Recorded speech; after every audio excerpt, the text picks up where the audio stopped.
मस्साजोग सरपंच पदाच्या पोटनिवडणुकीकरता आज मतदान आहे।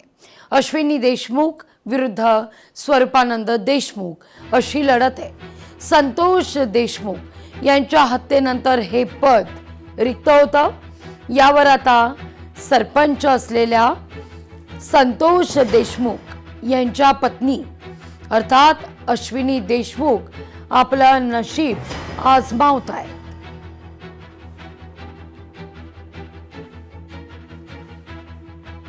या सगळ्याविषयी अधिक माहिती घेऊया आपले प्रतिनिधी हरिदास तावरे यांच्याकडून।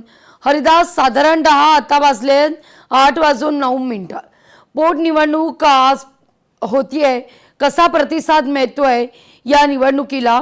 खरं तर उन्हाच्या आधी बऱ्यापैकी मतदान होईल अशी एक संभावना आहे। नक्कीच लागूजी या ठिकाणी सांगता येईल की संतोष देशमुख यांच्या हत्येनंतर हे जी पद आहे ते रिकामं झालं होतं। आता याची पोटनिवडणूक आहे ती पार पडते। ही मतदान प्रक्रिया आता सुरू झालेली आहे आणि यामध्ये अश्विनी देशमुख विरुद्ध स्वरूपानंद देशमुख यांच्यामध्ये ही लढत होत आहे। आणि विशेष म्हणजे संतोष देशमुख यांच्या खून प्रकरणानंतर मस्साजोग हे जे गाव आहे ते बीड जिल्ह्यातच नव्हे तर संपूर्ण महाराष्ट्रभर हे गाजलं गेलं। आणि संतोष देशमुख यांच्या खून प्रकरणानंतर ही जागा जी आहे ती रिक्त झालेली होती।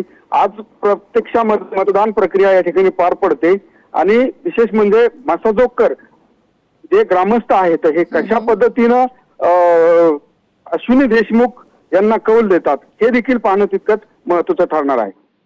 लागली हरिदास, धन्यवाद तुम्ही दिलेल्या सविस्तर माहिती करता।